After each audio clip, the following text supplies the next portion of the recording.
Assalamualaikum warahmatullahi wabarakatuh. Alhamdulillah wassalatu wassalamu ala nabiyyina Muhammad wa ala alihi wa sahbihi wa man wala amma ba'd.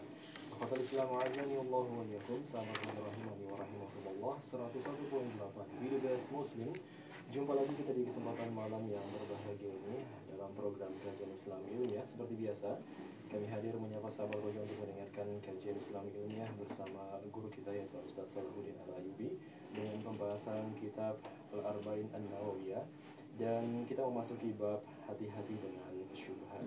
Dan untuk sahabat roja rahimani wa rahimakumullah, ahlan wa sahlan. Semoga Allah Subhanahu wa taala berikan keistiqomahan kepada kita semua, diberikan taufik dan hidayahnya untuk kita bisa memahami dan mengamalkan ilmu yang disampaikan oleh guru kita. Dan alhamdulillah di kesempatan malam yang berbahagia pula telah hadir guru kita di tengah-tengah kita. Assalamualaikum warahmatullahi wabarakatuh, Ustaz. Assalamualaikum warahmatullahi wabarakatuh.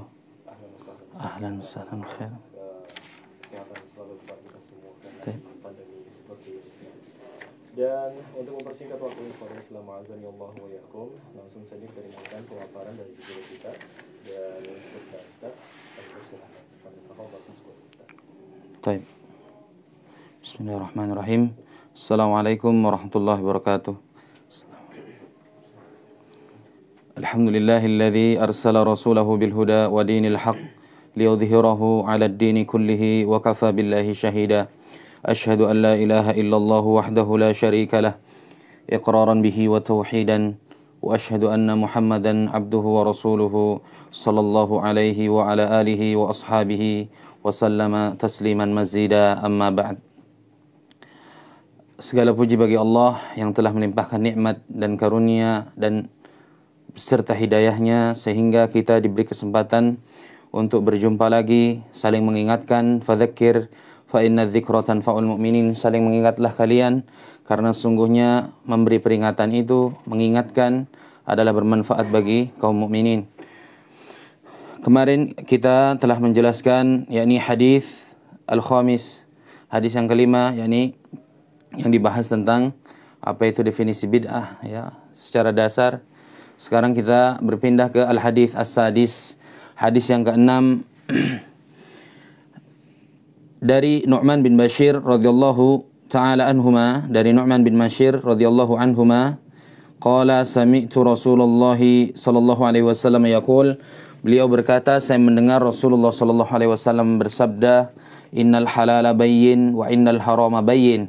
Sesungguhnya sesuatu atau perkara yang halal itu telah jelas, dan sesungguhnya perkara yang haram itu telah jelas. Wa bainahuma mushtabihatun, dan di antara perkara yang halal yang jelas tadi dan yang haram tadi ada perkara yang samar atau perkara yang syubhat. La ya'lamuhunna katsirun minan nasi, tidak diketahui oleh banyak orang. Ya berarti ada yang mengetahui tapi sedikit. Umumnya orang tidak mengetahui. Faman ittaqa syubuhati faqad istabra'a lidinihi wa irdihi. Barang siapa yang menjaga dirinya untuk tidak jatuh kepada syubhat, maka dia telah menjaga agamanya dan harga dirinya. Wa man waqa'a fi syubuhati waqa'a fil harami. Barang siapa yang telah terperosok di dalam syubhat, maka dia telah jatuh pada perbuatan haram. Karra'i yar'a haulal hima yushiku an yarta'a fihi. Seperti orang yang mengembalakan hewan ternaknya di sekitar di sekitar padang yang dilindungi, yang milik orang lain, yang harus yang dibatasi ya.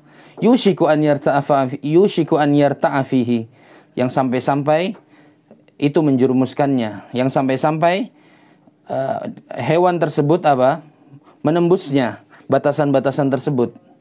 Ala wa inna likulli malakin himan. Ketahuilah bahwasanya setiap raja memiliki batasan-batasan. Ala wa inna himallahi maharimuhu. Ketahuilah bahwasanya batasan Allah Subhanahu wa taala apa-apa perkara yang diharamkannya, yang tidak boleh kita melakukannya. Ala wa inna fil jasadi mudghah. Ketahuilah bahwasanya pada jasad manusia ada mudghah. Ini kita bahas kemarin, yakni ada sekerat daging. Idza salahat salahal jasadu kulluhu. Apabila mudghah, sekerat daging tersebut yang ada pada jasad manusia baik, maka seluruhnya akan baik jasadnya.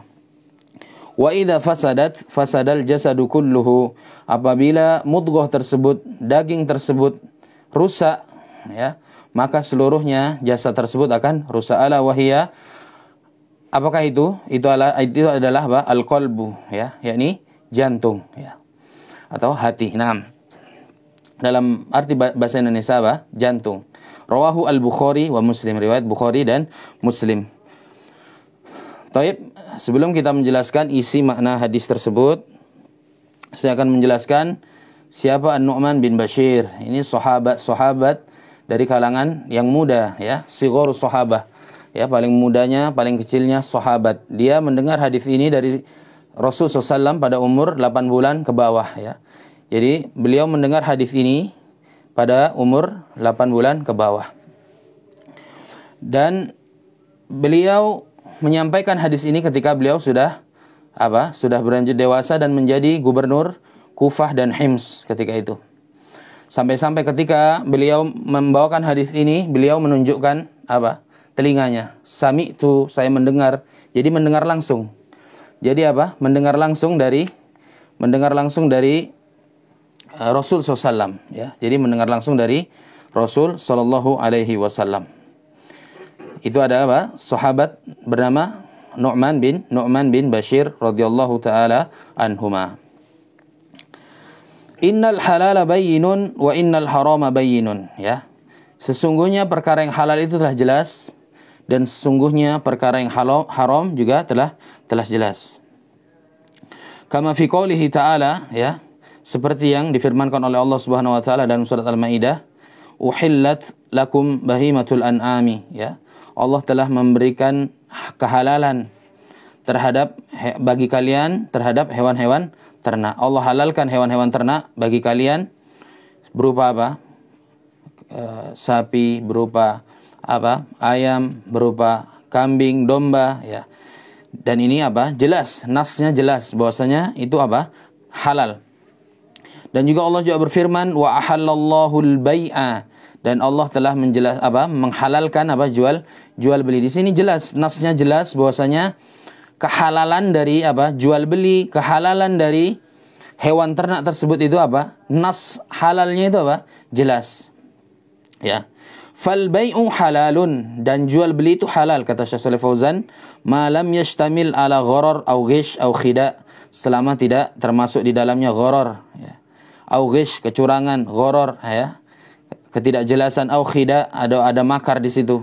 Wa huwa min atyabil makasib, dan ini paling baiknya pekerjaan. Jual beli ini dagang ini termasuk salah satu pekerjaan yang paling baik. Dan di sini telah jelas Allah mengatakan bahasanya jual beli, ya, hewan ternak itu halal, ya. Wa innal harama bayyinun, dan sungguhnya sesuatu yang haram itu juga telah jelas. Wa huwa ma nassallahu aw rasuluhu ala tahrimihi. Jelas nasnya di dalam Al-Qur'an, dalam firman Allah Subhanahu wa taala, juga dalam sabda Nabi Muhammad sallallahu alaihi wasallam. Seperti firman Allah, hurrimat alaikumul maitatu wad-damu wa lahmul khinzir wa ma uhilla li ghairillahi bih. Dan Allah telah diharamkan atas kalian apa yang diharamkan, al-maitah, bangkai, waddam, dan darah, walahmul khinzir, dan daging babi, ila akhiril ayah. Begitu pula Allah berfirman, wala taqtulun nafsa allati harramallahu illa bil haq, dan janganlah kau membunuh jiwa yang Allah haramkan kecuali dengan yang hak, ya. Ini telah jelas, wala taqrabuz zina, dan janganlah kau dekati zina. Ini halal dan keharamannya jelas. Ya, jelas. Adapun di antara halal dan haram ada namanya syubhat. Wa bainahuma mushtabihat, dan di antara dalil yang sahih, dalil yang nasnya jelas antara Al-Qur'an dan As-Sunnah, dan antara halal dan haram ada perkara namanya syubhat. Nah, yang ini kita harus mengetahui. Apa itu syubhat? Yakni umurun mushtabihat, perkara yang rancu masih, bainal halal wal haram, antara halal dan haram tidak diketahui apakah itu halal atau haram. Li'annaha tanaza' fihal adillah. Kenapa? Karena dalilnya itu saling menarik, ya. Saling menarik, dan awam itu tidak tahu. Kita orang awam ini tidak tahu cara mengambil hukum, ya, macam-macam dalil, cara beristidlal, ya. Apakah kias, macam-macam dalil, ini kita nggak tahu. Inilah syubhat. Wa hadza mimma ikhtalafa fihi ulama. Fa ba'dhum afta bi jawazihi wa ba'dhum afta bi tahrimihi. Dan sebab ada syubhat itu pertama karena yang tadi jahil. Karena kita awam, jahil akan ilmu. Ya, jahil akan pemahaman agama. Yang kedua, di mana ada khilaf, ya. Yang di sana para ulama yang satu mengatakan bahwasanya menghalalkan, yang satunya mengharamkan. Nah, sedangkan kita awam ini menjadi syubhat bagi kita karena kita tidak tahu mengambil sikap dan tidak bisa menguatkan pendapat kita sendiri. Inilah syubhat. Inilah syubhat. Lianna kulla wahidin minhum rajjaha janiban minad dalil. Karena setiap ulama yang mengatakan halal dan haram mereka mempunyai dalil kuat, ya. Dan sedang ini yang tidak bisa, ya, menguatkan pendapat ketika ulama berselisih, jatuhlah syubhat pada kita. Maka di sini diperintahkan untuk ditinggalkan. Fahadha mustabihun la yudra hal huwa minal halal au huwa minal haram. Sehingga awam tidak mengetahui apakah itu halal ataukah haram. Bagaimana kelanjutannya? Fa innahu yutrak min babil ihtiyat wat tawarru hatta yatabayyan amru. Wajib bagi kita yang awam untuk berhati-hati atau meninggalkan hal tersebut, ya. Sikap dari wara atau at-tawarru, ya, ini meninggalkan yang walaupun sekalipun itu boleh, tapi kita tinggalkan untuk menjaga kehati-hatian. Wa bainahuma mushtabihatun, dan di antara yang halal dan haram itu ada yang syubhat. La ya'lamuhunna katsirun minan nas, tidak diketahui kecuali orang-orang yang sedikit. Banyak dari awam tidak mengetahui. Siapakah yang sedikit itu? Dialah orang-orang yang alim, mujtahid, ya, orang-orang yang bermujtahid. Sekalipun dia salah, dia tetap dapat pahala 1. Itulah mujtahid. Ketika dia mengambil ijtihad, dia mendapatkan 2 pahala, akan tapi ketika dia salah, dia tetap mendapatkan 1 pahala. Kenapa la ya'lamuhunna katsirun minan nas? Kenapa banyak orang yang tidak tahu tentang syubhat? Kenapa? Karena tidak tahu cara berdalil, tidak tahu mentarjih, mengkompromikan, mengambil yang kuat. Nah, contohnya apa? Mungkin yang gampang seperti seperti memakan dhab. Ya, memakan dhab. Dhab itu, ya, tidak jelas. Nabi SAW membiarkan para sahabatnya memakan daging dhab tersebut. Dhab itu serupa dengan kadal atau serupa dengan biawak, ya. Tapi tidak sama, yang jelas tidak sama. Pertama hidupnya, habis itu makanannya juga beda. Kalau biawak dia makan karnivora, sedangkan dhab ini makan rumput-rumputan. Nabi tidak menjelaskan dalil tegas. Kalau ada dalil tegas itu kan jelas halal haramnya. Ini syubhat bagi awam karena Nabi SAW tidak merintahkan juga tidak mengharamkan. Cuman ada sahabat yang makan, Nabi biarkan. Diamnya Nabi itu takrir, ya. Diamnya Nabi itu takrir bahwasanya itu boleh. Tapi Nabi SAW tidak lewat wahyu maksudnya membolehkan atau mengharamkan. Atau juga memakan daging buaya, ya. Memakan daging buaya, dilihat buaya itu kalau kita yang awam, buaya itu kan siba. Siba ini bertaring, habis itu makan hewan buas. Akan tapi di sisi lain dia juga hidup di air. Jadi di situ syubhat. Ini halalkah atau haramkah? Kita tidak tahu. Tapi bagi orang alim, ya, bagi orang mujtahid, bagi orang-orang yang dalam ilmunya ar-rasikhuna fil ilmi, ya, mereka mengetahui ilmu tidak syubhat bagi mereka. Bagaimana kita yang kita masih ragu-ragu dan rancu, kita tinggalkan sebagai jalan yang selamat, ya. Faman ittaqash syubuhat, barang siapa yang menjaga, ya, ittaqo, yakni menjaga, Rabbana atina fid dunya hasanah wa qina, ya, dan jagalah kami dari adab. Ittaqo, barang siapa yang menjaga diri dari syubhat, faqad istabra li dinihi wa irdihi, maka dia telah menyelamatkan agamanya dan harga dirinya. Bisa difahami kira-kira? Barang siapa yang menjaga dirinya dari syubhat, maka dia telah menyelamatkan dirinya dari agamanya dan harga dirinya.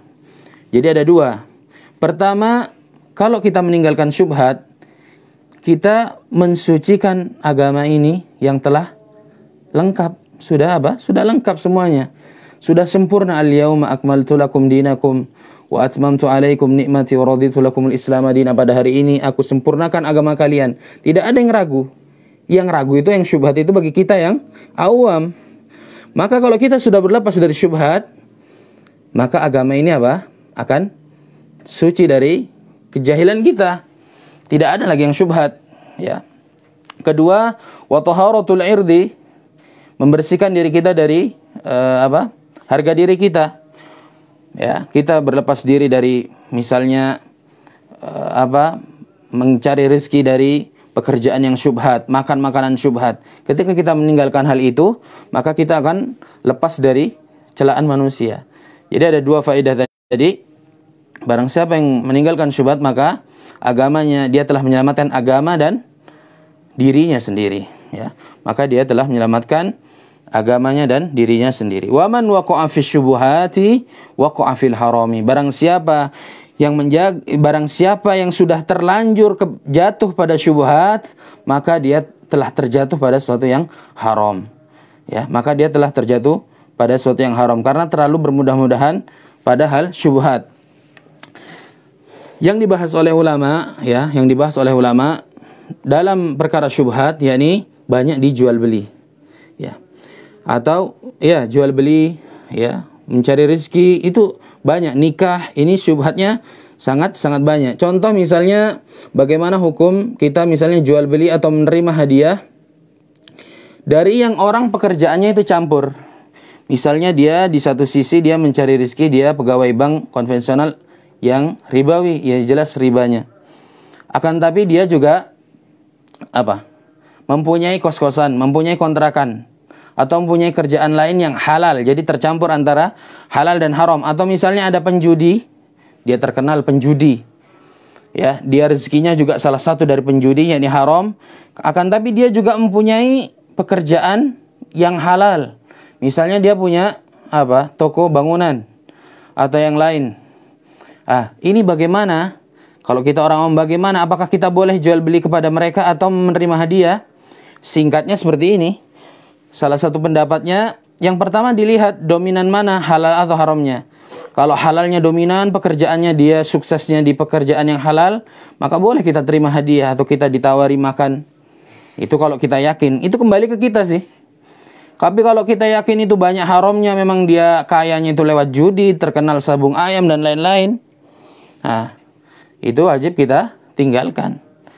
Atau memang misalnya kita ditraktir atau diberi hadiah, tapi kita memang sudah yakin bahwasanya, ayo datang ke rumah. Ini kemarin habis diborong barang-barang saya, misalnya banyak orang bangun di suatu tempat, banyak belanja ke saya traktir. Ini kan jelas rezeki yang dibelanjakan itu yang halal. Ini tidak apa-apa.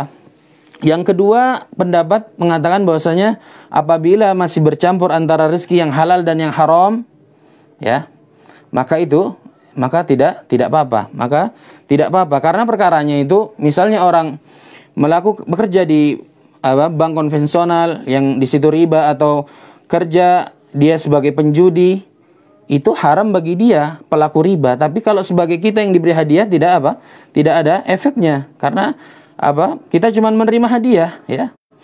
Kita jadi yang bermasalah itu yang pelaku ribanya atau pelaku maksiatnya.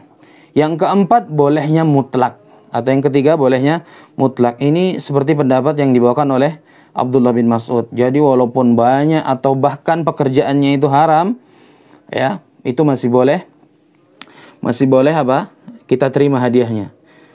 Seperti ada seorang yang datang kepada Abdullah bin Mas'ud, ya. Wahai Abdullah bin Mas'ud, bahwasanya tetanggaku ini dia tidak terlalu memperhatikan yang halal dan yang haram. Dia rizkinya lebih pekerjaannya yang haram saja, dan dia sering memberi hadiah kepadaku. Apakah aku harus terima? Apa kata Abdullah bin Mas'ud? Lakumul mahna wa alaihil wizr. Bagimu itu hadiah, itu kenikmatan bagimu. Wa alaihil wizr, dan baginya dosa. Itu perkara beda ketika dia memberi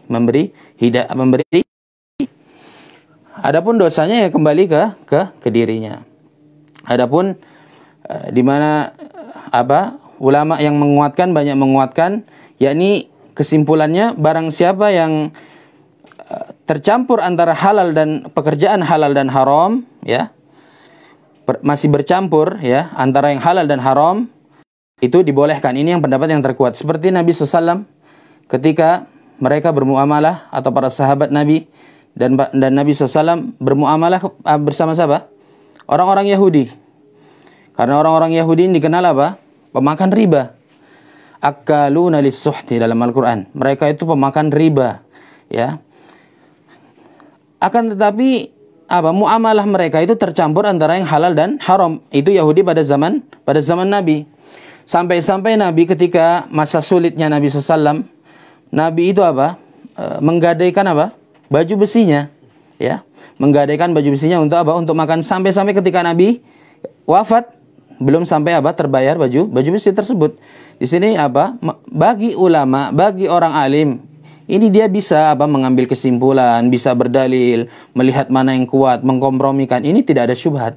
Tapi namun bagi kita ini jelas syubhat, ya. Ya wajib bagi kita berlepas diri. Contoh lagi, misalnya daging importir yang dari luar negeri, atau misal dari negara yang dikenal mungkin Nasoronya banyak atau Yahudinya banyak, misal dari Brazil atau dari mana, ya, mustaurid, impor.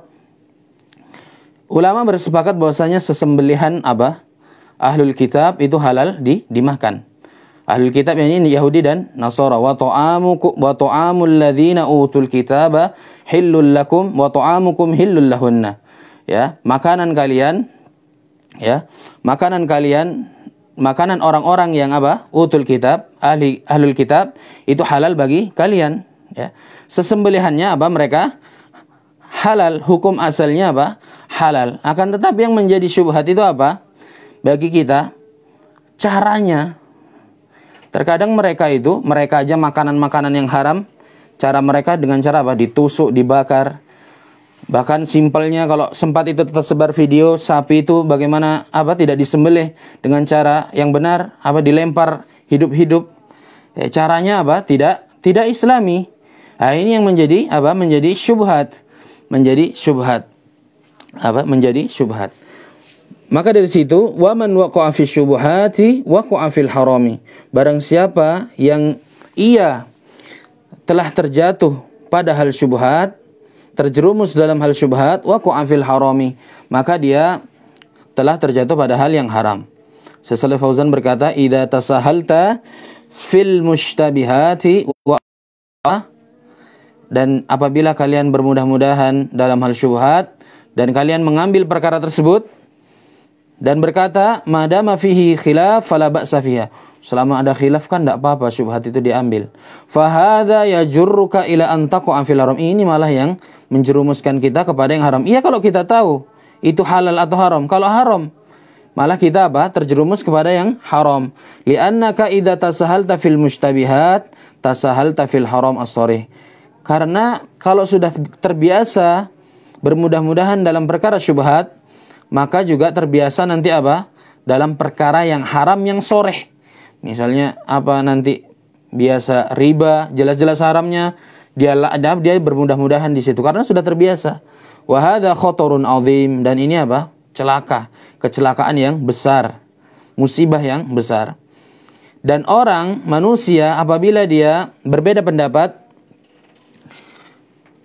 fa innahu ala ma ujmi'a ala tahrimihi, ya. Orang itu kalau bermudah-mudahan, apalagi awam, bermudah-mudahan terhadap perkara yang ulama khilaf di situ.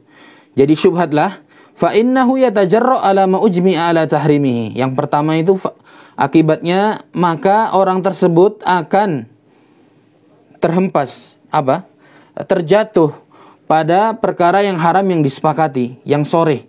Karena dia sudah bermudah-mudahan dalam perkara syubhat. Yang kedua, lam yastabri li dinihi wala li irdihi. Dia tidak bisa menjaga agamanya.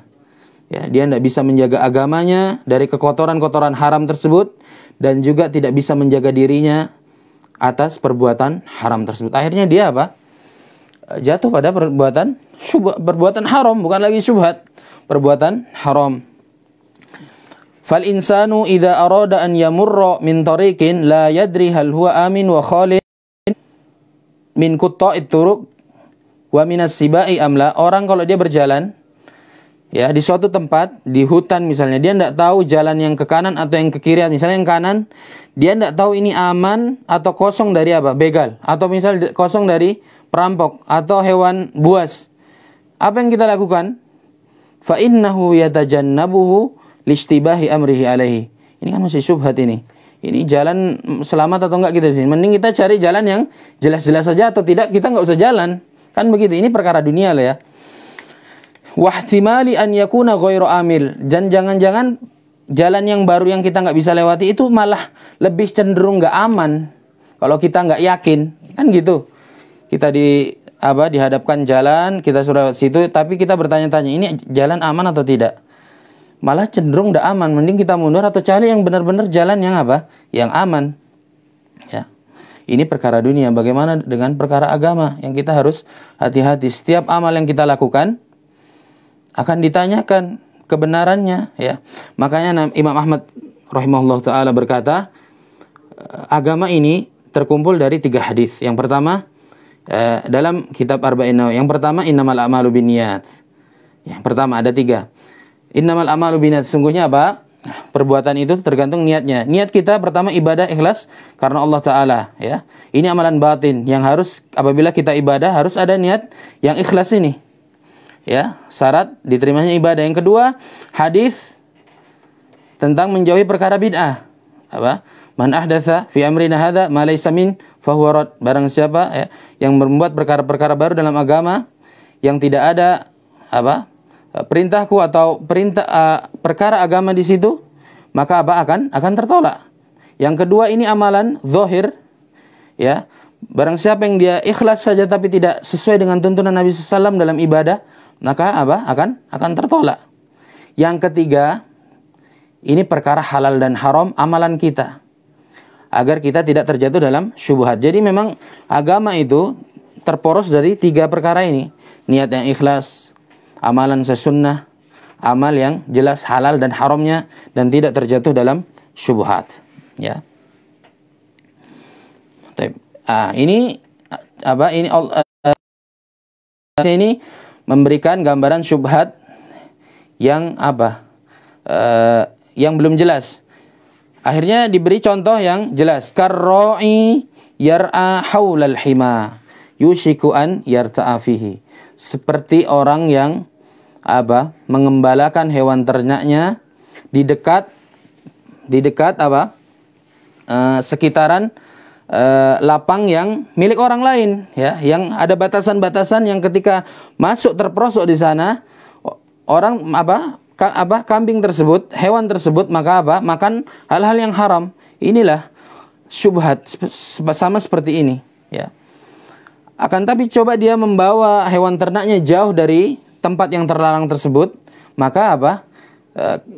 Mungkin hewan itu tidak sampai mendekat ke batasan-batasan milik orang tersebut, sehingga tidak makan sembarangan ya, makan sembarangan ke tempat orang lain. Itu seperti itu, digambarkan seperti orang yang menggembalakan hewannya, kemudian dia taruh hewannya itu di sekitar tempat yang dilarang tersebut. Itu gambaran syubhat. Dan apabila yang sampai-sampai itu masuk kepada hal yang haram, ini perkara syubhat ini seperti ini. Wa man waqa'a fi syubhat waqa'a fil haram. Barang siapa yang terperosok dalam syubhat, hampir-hampir saja dia masuk kepada yang haram, sudah bergampangan. Nah, karra'i yar'a haulal hima ya. Seperti ala wa inna likulli malakin himan. Ketahuilah bahwasanya setiap raja itu memiliki batasan-batasan. Wa inna himallahi maharimu. Sungguhnya batasan-batasan Allah sesuatu yang haram. Perkara-perkara yang haram ini batasan-batasan yang tidak boleh kita lewati. Apa batasan-batasan haram? Jelas. Kalau mau kita jelaskan perkara yang halal jelas, perkara yang haram jelas, mentauhidkan Allah beribadah, mengesahkan ibadah kepada Allah, ini jelas halal dan perintah. ya, meminta banyak kepada Allah Subhanahu wa taala, meminta tawassul hanya kepada Allah Subhanahu wa taala, ya. Adapun perkara yang haram apa? Yang pertama, syirik kepada menyekutukan Allah Subhanahu wa taala, meminta kepada selain Allah, ya. Bertawassul kepada selain Allah. Ini perkara yang haram. Dan itu apa? Batasan-batasan Allah. Tilka hududullah fala taqrabuha. Itulah batasan-batasan Allah dan jangan sampai kalian mendekati saja, jangan sampai. Ala wa inna fil jasadi mudghah. Ketahuilah bahwasanya di jasad manusia itu ada mudghah. Kemarin di hadis keempat, kalau nggak salah itu dibahas. Yang pertama, pembentukan awal manusia nutfah.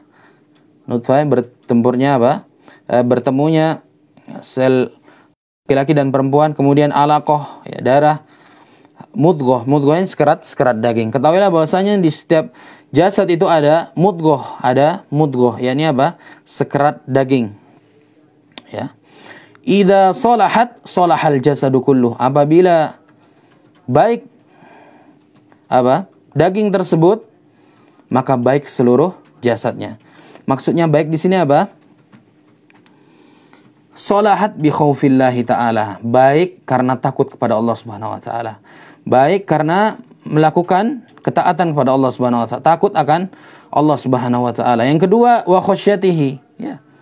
Dan takut juga kepada Allah Subhanahu wa taala. Wa taqwahu, dan bertakwa kepada Allah Subhanahu wa taala. Apa makna takwa? Takwa dalam artian, ya, makna tabi'in Thalaq bin Habib, an ta'mala bi ta'atillah ala nurin minallah tarju thawaballah. Melakukan ketaatan kepada Allah, ya, ala nurin minallah, sesuai sunnah Nabi SAW, tarju thawaballah. Berharap apa? Pahala dari Allah.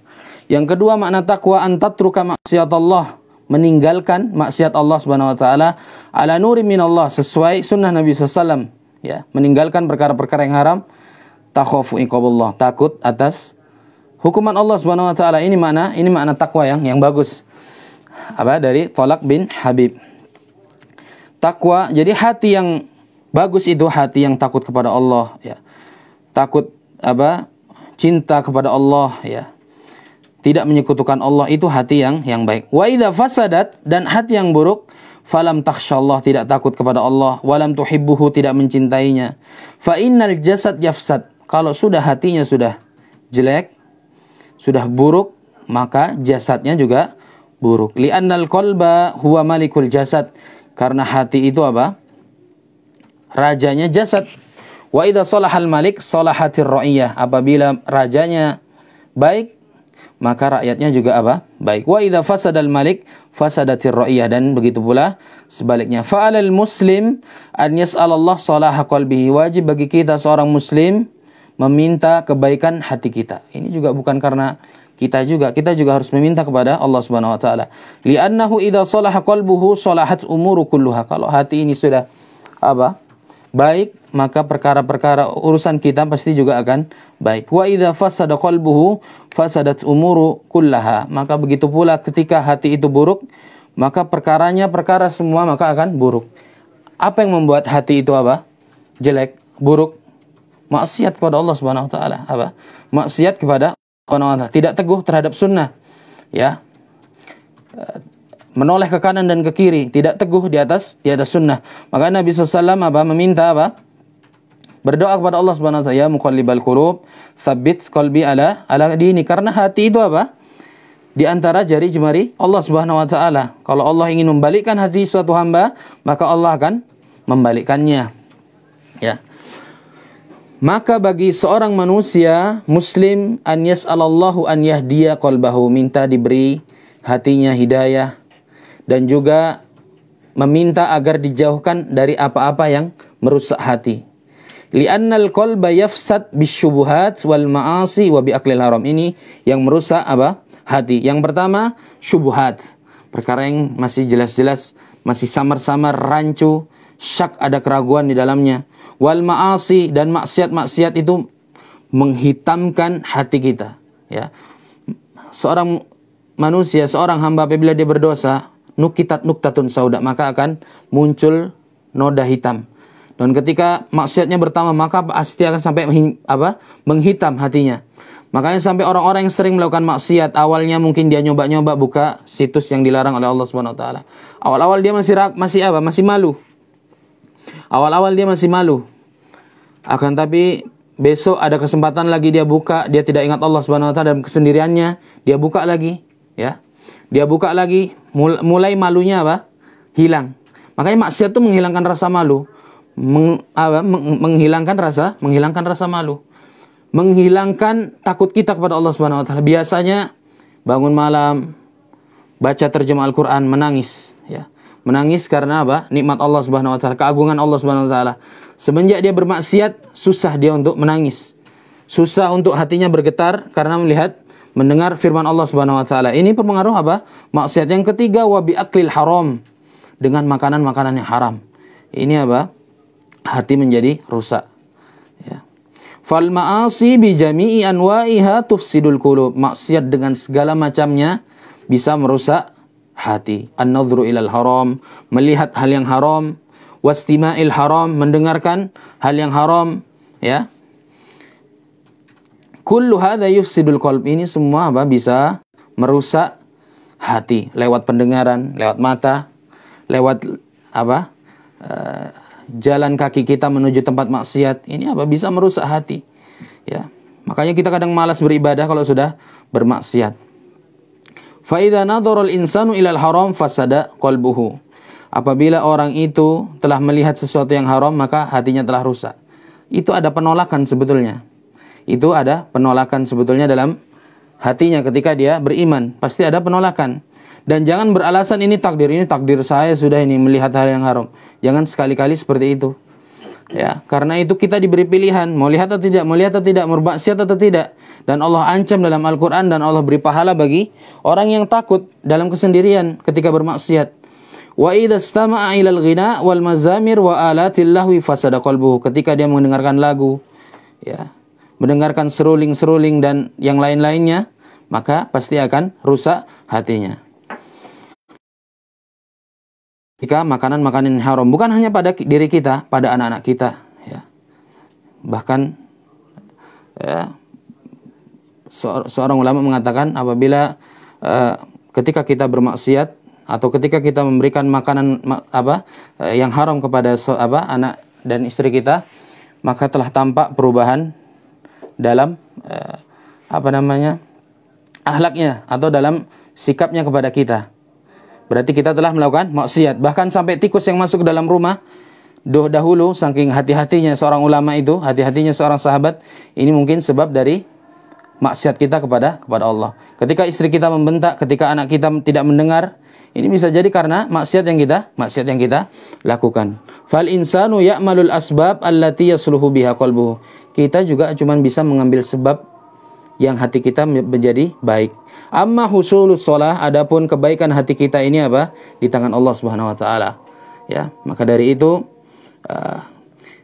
perkuat ilmu kita di atas sunnah, perkuat ilmu kita di atas tauhid, agar perkara-perkara syubhat ini terjaga, ya, dari perkara-perkara syubhat ataupun haram. Karena syubhat ini ditangkal dengan ilmu, adapun syahwat itu ditangkal dengan sabar untuk tidak melakukan maksiat.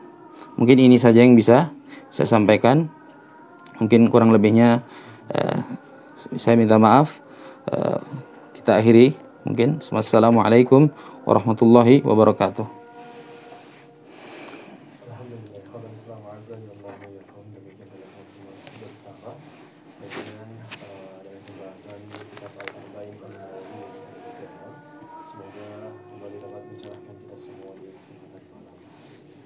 Dan kita masih punya 3 menit waktu lagi untuk mempersingkat waktu. Kita dengarkan nasihat dan sebagai penutup jumpa kita di kesempatan. Tafadhol. Baik. Bismillah, wassalatu wassalamu ala rasulillah. Baik. Bentengilah diri kita dengan ilmu, ya. Bentengilah diri kita dengan ilmu-ilmu dan faham agama. Teruslah kita mendalami ilmu-ilmu dari ulama, ya, yang jelas mana itu halal dan mana itu haram, sehingga kita terlepas dari syubhat. Dan tidaklah syubhat itu akan terangkat kecuali dengan ilmu. Semakin dalam kita mengetahui ilmu, ya, semakin lama kita duduk di majelis ilmu, ya, duduk terhadap kepada ustadz-ustadz yang ilmunya mapan, ya, jelas ilmunya, maka syubhat tidak akan masuk pada diri kita, ya, tidak akan masuk kepada diri kita. Begitu pula syahwat, kedudukan wanita dan lain-lainnya. Itu kita tangkal dengan sabar. Itulah kunci menangkal fitnah syubhat dan asyahwat agar kita tidak terperosok di dalamnya.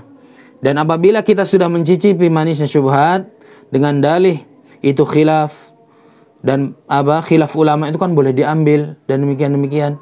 Itu justru kita akan terperosok dalam syubhat tersebut karena kita tidak tahu. Kita bukan ulama, ya. Kita awam yang harus taklid, bukan taklid buta, yang harus taklid kepada ahli ilmu yang kita bisa mengamalkan ibadah kita, bertauhid kita kepada Allah Subhanahu wa taala. Ya, mungkin ini saja yang bisa saya sampaikan.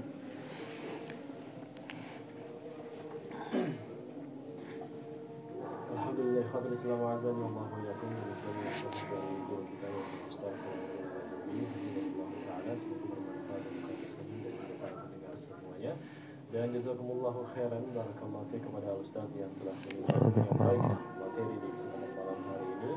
Barakallahu fiik Ustaz. Dan insyaallah kita akan jumpa kembali di pekan yang akan datang dalam program kajian kitab Arba'in Nawawiyah.